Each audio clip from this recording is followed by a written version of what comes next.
Over the years, it's sometimes been said that we have to be divine scientists, and divine physicists, and divine alchemists. And since we're really beginning a new phase, as has been described as the links in this endless chain of whatever you might call it, and yet there's still some unanswered questions that were spoken about on Tuesday. There's those questions like, what is it that arises when stillness and movement meet? What's your relationship with life now? How do we know when the three dimensions of existence are merged in us and we're in a state of Satchitananda? And what is it that's there when we do abide in that state? So, in an endeavor to answer these questions, as we move on, we have to dive deeper. There are several stories told on Tuesday which produce a question that needs to be asked, but first of all, playing with that alchemy as we do, there is a story about a seeker after truth and enlightenment. And he asked of everyone he met where he might find the greatest teacher of the age. Well, he finally met a wise man and said, "Oh, you have to meet Ahmed bin Abdul Rahman, and he lives in Bokhara." So the seeker after truth immediately made the journey to Bokhara. And in wandering the streets, he asked everyone, "Where can I find Ahmed bin?" And finally someone pointed out to him a young man carrying a school bag on his back on the way to the academy. And so the seeker went up to this young man and said, "Are you Ahmed bin Abdul Rahman?" And the young man said, "Yes." So the seeker said, "Are you the greatest teacher of the age?" And the young man, Ahmed, looked at him and said, "I'm not able to answer your question at this time." So, a little bit perplexed, the seeker went off, and for several decades he wandered from place to place, gathering knowledge and experiences. And then one day he was walking down a street in Samarkand, and there, coming towards him, was a group of people, and in their midst was a shining being. Now this group of people were dressed as dervishes, with their patchwork cloaks on their back, and in their midst was this shining sheikh. And to the great surprise of the still seeker, this shining being approached him in the street and said, 30 years ago, you asked me the question, and now it's time for you to receive the answer." And with that, the group of dervishes opened up, and the seeker entered in and became one of their group as they moved on. And there's several stories that were told the other day which allow a question to arise. Let's see what happens to these stories after the little alchemy of this first story. Jayananda was a Brahmin priest but secretly he practiced tantric Buddhism. Now, in the practice of tantric Buddhism, there are certain rituals, and one of those rituals is each day you make little turmas, like little cupcakes, which are offered. And so Jayananda every day prepared these little turmas, and every day after he'd partaken of several of them as prasad, he offered them to the animals, to the needy, to the birds. And as it happened, a flock of ravens came to learn of this, and they gathered at the time that Jayananda put out these turmas each day, and they feasted. But Jayananda's neighbor, who was a very pious Brahmin, noticed that there were some strange rituals taking place in his neighbor's house. And so, after secretly observing Jayananda's rituals, his neighbor went to the king, the Sultan, and told him that Jayananda was being an apostate, a heretic, going against the religion of the day. Now, since the Sultan was vehemently against Buddhism, he had Jayananda hauled before him in chains and accused of apostasy.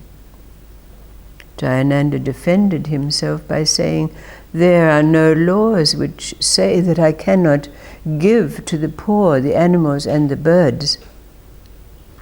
But the king, the Sultan, of course, smelled the ritual of this heresy, and so he had Jayananda thrown into the deepest dungeon of his palace. But that very day, at the time when the turmas were put out, when the ravens came to partake of their feast, and it was not there, there was great disarray. So scouts were sent out to find out where was their mentor. And the birds came back and informed the flock that he was in the dungeon in the Sultan's palace. So they flew and entered the windows of the Sultan's palace and attacked everyone inside, bringing blood, biting, scratching, pecking at eyes. Finally, someone who knew the language of the birds was called and informed the Sultan, who was hiding behind his throne,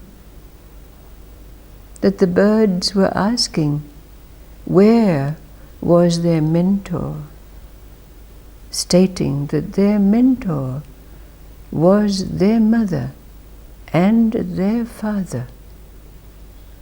Immediately the Sultan called for the release of Jayananda, and when he was brought into his presence, now very chastened and somewhat humbled, the Sultan asked Jayananda to inform the birds that from this day on he himself would provide the turmas, the food for them. And as it happened, the Sultan himself began to inquire into the ways of Buddhism and they were integrated into his beliefs, into his practices, into his rituals, and into his being.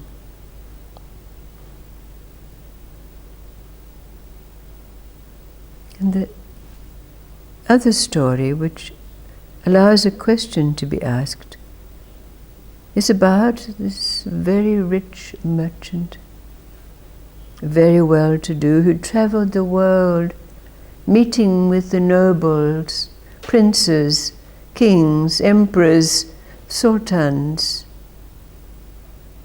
He mixed in very high circles, but he was also the disciple and follower of a simple, humble guru who lived in a small thatched hut, wearing only a loincloth and giving teachings to whoever came to his feet.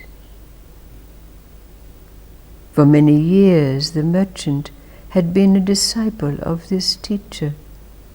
But then, as was his bent, the merchant had to make a travel to a far-off place, and there he was invited to a grand reception by a grandee of some status. But when the merchant entered the reception hall, to his very great surprise and even horror, he saw his master sitting amongst a group of those nobles, well-dressed, rich beings around his master, who was seated regaling them with stories, dressed in gaudy robes, bangles on his arms and ankles, amulets around his neck, earrings in his ears. The merchant was horrified. And at the first opportunity, when the grandees had gone to the reception table, he was able to approach his master and say, "Master, what are you doing? All of these years you have taught us to shun such displays. What are you doing? Why are you here?" So, leaving this story unfinished, it allows the question to be asked of us. What was the answer that the master, teacher, guru gave to the merchant in answer to his question? What are you doing? Why are you here?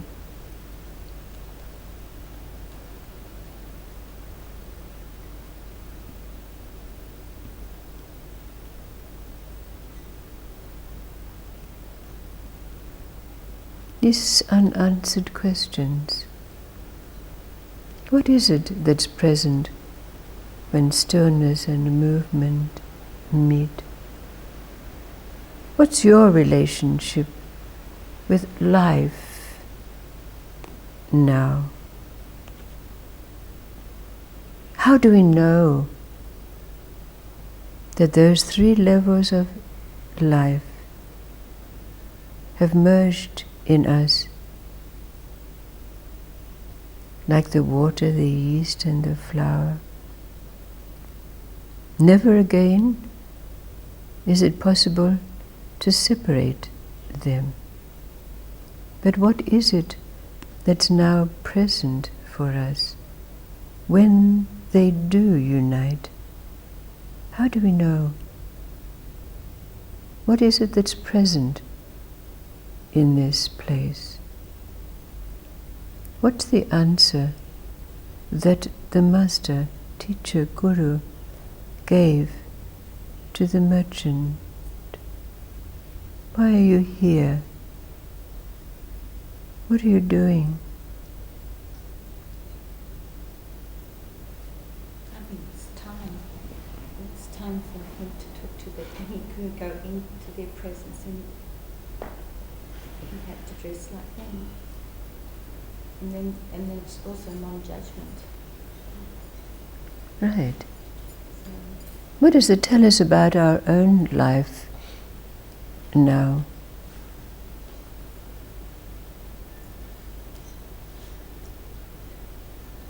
So at the time, whoever is in front of you or whoever you're seeing, you make sure you are open for them, whoever, you know, you're not who you think you are all the time.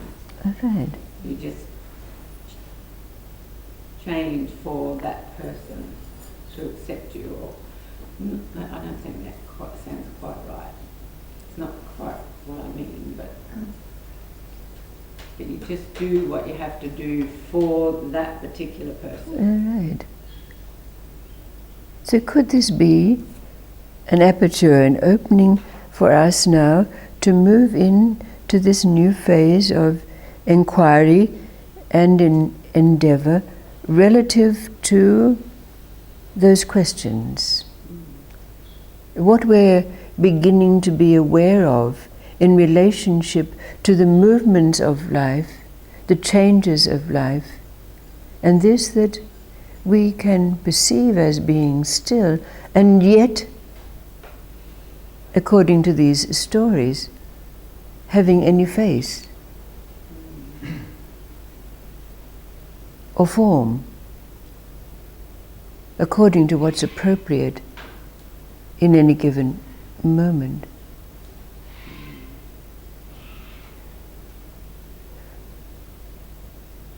And we can see that in our own life, like with this story, the grandees, the rich dressed up in their jewels, and this creature with dreadlocks and amulets,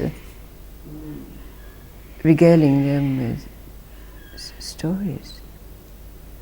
How do we find life now? Do we conform, as you're saying? Is it so? Do we put on the mask of life? We don't, do we?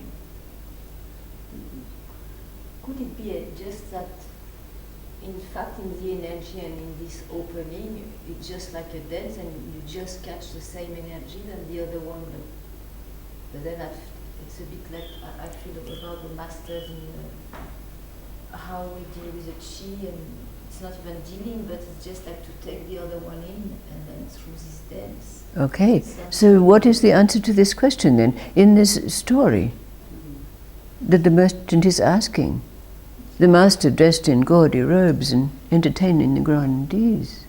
It's as though people will see what they want to see. Yes, yes.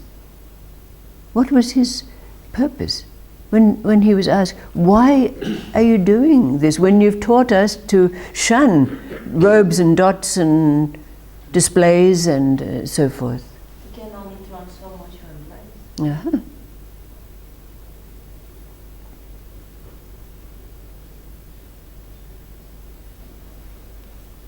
Well, I guess he would have said something like, well, this is just what I have to do Okay. in this moment, to be with these people. Mm-hmm, mm-hmm. And these trappings mean nothing. Absolutely. You know, they're Absolutely. just trappings. Right. And he would have taken them on in the same way that masters can drink acid and not be affected by the acid. Right. Because there's a time for the shedding of Right. identity and realising what it is and letting go and all of that. And then there's a time to pick up a cloak and put it back on. All right. But you're not attached to the cloak, it's not part of you. That's right. So this is a very wonderful aperture for us, isn't it? A wonderful realization for us. Okay, you can simplify it and say we have no face but every face, but that's an oversimplification of how it is for us because we're experiencing it, isn't it? But in answering this question, we have an opening in which we can pass through to move into this new level of endeavor. Thank you, thank you.